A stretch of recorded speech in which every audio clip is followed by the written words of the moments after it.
கடவுள் அருள் YouTube channel அனைத்து நேயர்களுக்கும் திண்டுக்கல் ஹரிஹரன் சர்மாவின் பணிவான வணக்கம். பிறக்க இருக்கின்ற விசுவாவசு வருடம் அனைவருக்கும் அனைத்து நற்பலன்களையும் நல்கட்டும். நான் உங்கள் அனைவருடன் சேர்ந்து இறைவனை பிரார்த்திக்கிறேன். இந்த விசுவாவச வருடத்தின் ராஜா சூரியன், மந்திரி சந்திரன். காலபுருஷ தத்துவ ரீதியாக ஆத்மகாரகன் அமர்த்தியக்காரகன் இருவருமே ராஜா மந்திரியாக வருவது இந்த வருடத்திற்கு ஒரு சிறப்பான ஒரு விஷயம் என்றுதான் நாம் சொல்ல வேண்டும்.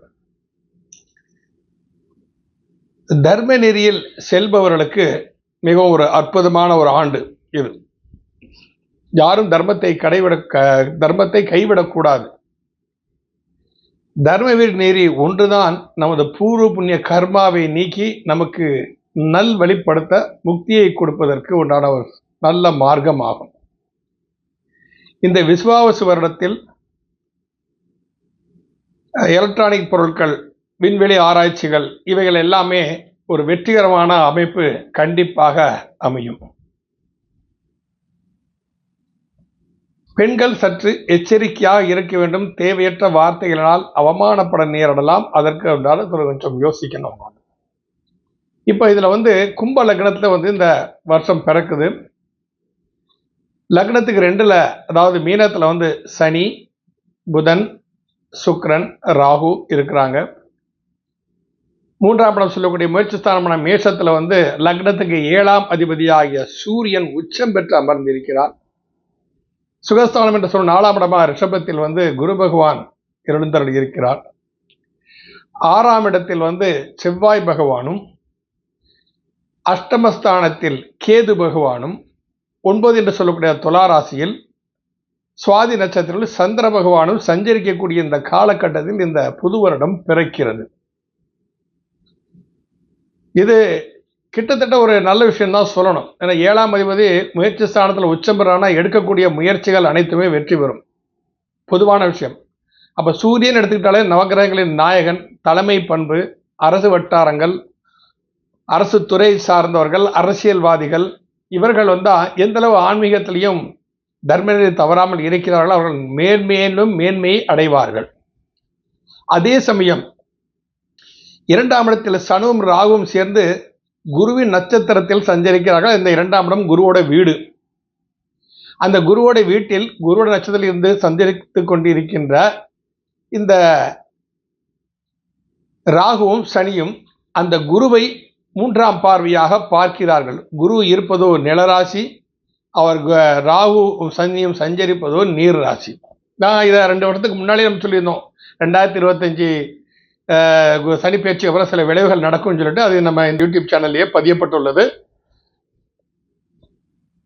இந்த பூகம்பங்கள் வருவது,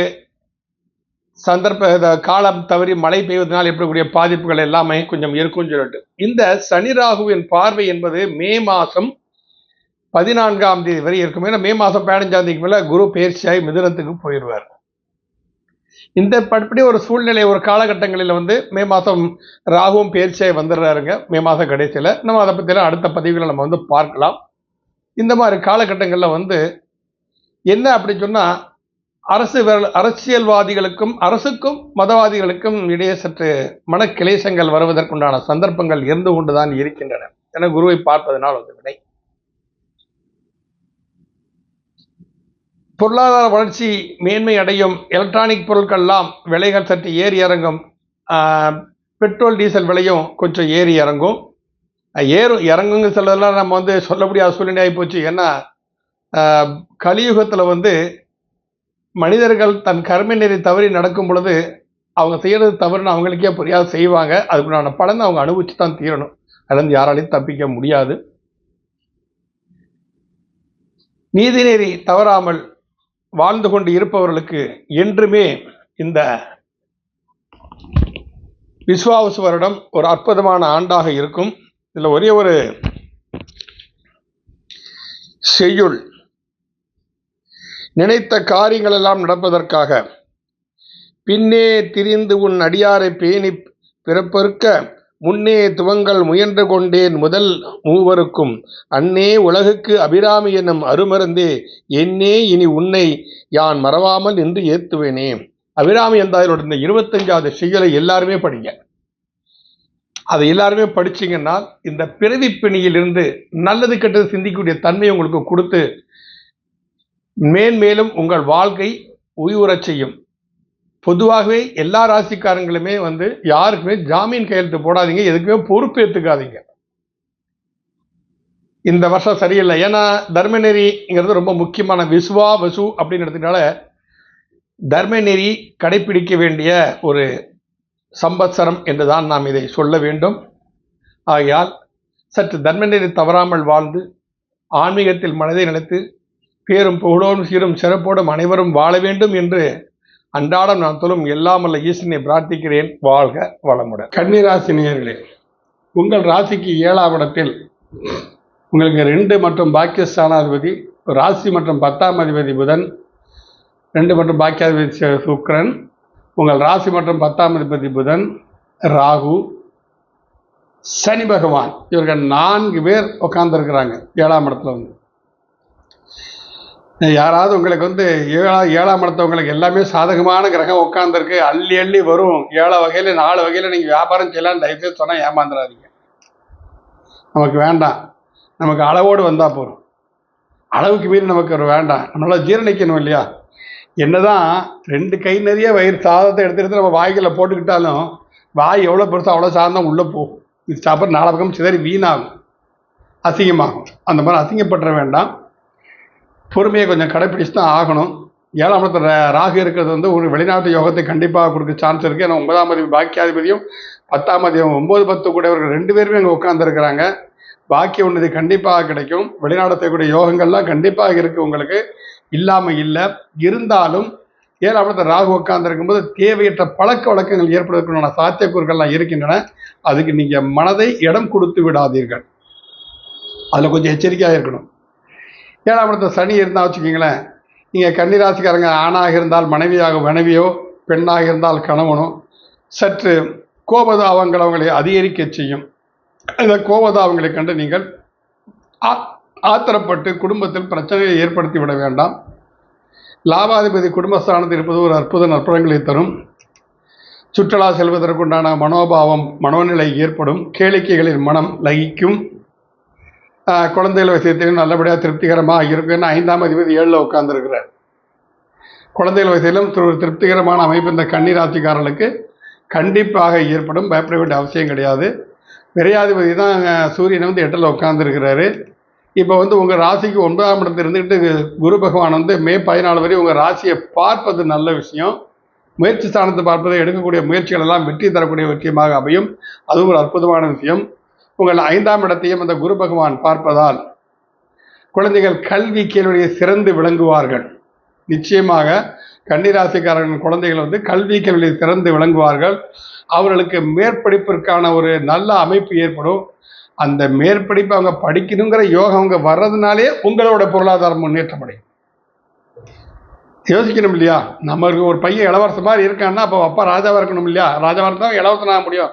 அப்போ அவங்க இளவரச யோகத்தில் பிறந்திருக்கான்னா நாம் ஆட்டோமேட்டிக்காக ராஜாவாக மாறிடுவோம். இதைத்தான் இந்த கர்ம வினைன்னு நம்ம சொல்கிறது. அதாவது நம்ம என்ன செஞ்சுட்டு வந்தோம் நமக்கு தெரியாது, என்ன நடக்குங்கிறத நம்ம எச்சரிக்கை நம்மளால் உணர முடியும். அப்போ என்ன செஞ்சுட்டு வந்தாலும் சரி, இந்த ஜென்மத்தை நம்ம நல்லதே செய்வோம், நல்லதே நினைப்போம், 4 பேருக்கு பரோபகாரமாக இருந்து கொண்டு இருப்போம் என்ற ஒரு உன்னத எண்ணத்தோடு நீங்கள் செயல்பட்டீங்க அப்படின்னு சொன்னால் உங்களுடைய பாவங்களை தீர்ப்பதற்கு, உங்கள் கர்ம வினைகளின் தாக்கத்தை குறைப்பதற்கு ஒரு சத்புத்திர யோகம் கொடுப்பான், ஒரு நல்ல நட்பை கொடுப்பான், நல்ல துணையை கொடுப்பான் ஆண்டவன். அதன் மூலம் உங்களை எல்லாருக்கும் கொடுகும்பு மாதிரி ஒரு ஏறி நீங்கள் முன்னேறி தாராளமாக முன்னேறி போய்கிட்டே இருக்கலாம். 2வது சந்திரன் இருப்பது ஒரு நல்ல விஷயம் தான். லாபாதிபதி இல்லையா, லாபாதிபதி 2வது நல்ல விஷயம்தான். இப்போ 10லே குரு வந்தால் வாலியம் பட்டம் இழந்து போனான், அந்த இதெல்லாம் ஒரு பழமொழியெல்லாம் விட்டுருங்க. பழமொழியை பற்றியே கவலைப்படாதீங்க. மனுஷனுக்கு கஷ்டம் தான் நடக்கணும்னு இருந்துச்சுன்னா அப்புறம் தெய்வம் எதுக்கு இருக்குது? எதுக்கு நம்ம தெய்வத்தை கும்பிடணும்? ஏன் இத்தனை கோவில் குளங்கள் இருக்குது? இதை போய் பாலாபிஷேகம் பண்ணுறோம், அந்த விஷயம் பண்ணுறோம், இந்த விஷயம் கும்பாபிஷேகம் பண்ணுறோம், எல்லாமே பண்ணிட்டு தானே இருக்கோம். தெய்வம் கண்டிப்பாக ஒரு நல்வழியை ஏற்படுத்தி கொடுக்கும். ஆனால் இந்த பழைய பழமொழியில் நம்பிட்டு மாத்திரம் உட்காந்துட்டு இருந்துடாதீங்க. பத்திலே வாலி பழமை பட்டமெத்து போனான், ராமன் சீதையை காட்டில் வனவாசம் அனுப்பினான். அதெல்லாம் ஒன்றும் இல்லை, பயப்படவே வேண்டாம். நீங்கள் அனுசரணை, ஜஸ்ட் அன்போடு பேசி திருந்து நடந்துக்கிட்டீங்கன்னா நிச்சயமாக அனுசரணையான வாழ்க்கை உங்களுக்கு கண்டிப்பாக அமையும். அதே சமயத்தில் இந்த கன்னி ராசிக்காரங்கள் இந்த தன்மைகள் அனையுமே நல்லதாக அமைவதற்கு பெருமாள் கோவிலுக்கு புதன்கிழமை அன்றைக்கி துளசி மாலை வாங்கி போடுங்க. பச்சை பயிறு தானம் பண்ணுங்க. யார் ஒருவர் பெருமாளுக்கு கைங்கரியங்கள் பண்ணுகிறார்களோ அவர்களுக்கு பச்சை பயிறு நீங்கள் தானமாக கொடுங்க. பச்சை நிற வஸ்திரங்களை தானமாக கொடுங்க. உங்களால் முடிஞ்சதை செய்யுங்க. ஒன்றுமே இல்லைன்னா ஒரு துளசி மாலை வாங்கி போடுங்க. அதுவும் இல்லைன்னா ஒரு 10 ரூபாய்க்கு துளசி வாங்கி அர்ச்சனைக்கு கொடுங்க. நீங்கள் அதுலேயே ஆண்டவர் சந்தோஷப்பட்டு போயிடுவாங்க. ஒரு துளசி இலையில் ராம்னு எழுதி ஆஞ்சநேயரோட பாதத்தில் போட்டாலே போதும். ஒரே ஒரு துளசி இலையோட பூவோட ஒரு துளசி இலை, அதில் சின்னதாக ராம்னு எழுதி அதை கொண்டு ஆஞ்சநேயரோட பாதத்தில் போடுங்க. ஆஞ்சநேயர் உங்களுக்கு பரிபூர்ண பலனை கொடுப்பார். உங்களுக்கு கன்னிராசிக்காரங்க. ஆக கன்னிராசிக்காரங்களுக்கும் இந்த விஸ்வாவசு வருடம் அற்புத நற்பலன்களை தரப்புக்கான சந்தர்ப்பங்களை ஏற்படுத்தி கொடுக்கிறது. கடவுள் அருள் டிவியை பார்த்தமைக்கு நன்றிகள். மேலும் இது போன்ற தகவல்களை தெரிந்து கொள்ள கடவுள் அருள் டிவியை சப்ஸ்கிரைப் செய்யுங்கள். மறக்காமல் பெல் ஐக்கானை கிளிக் செய்யுங்கள்.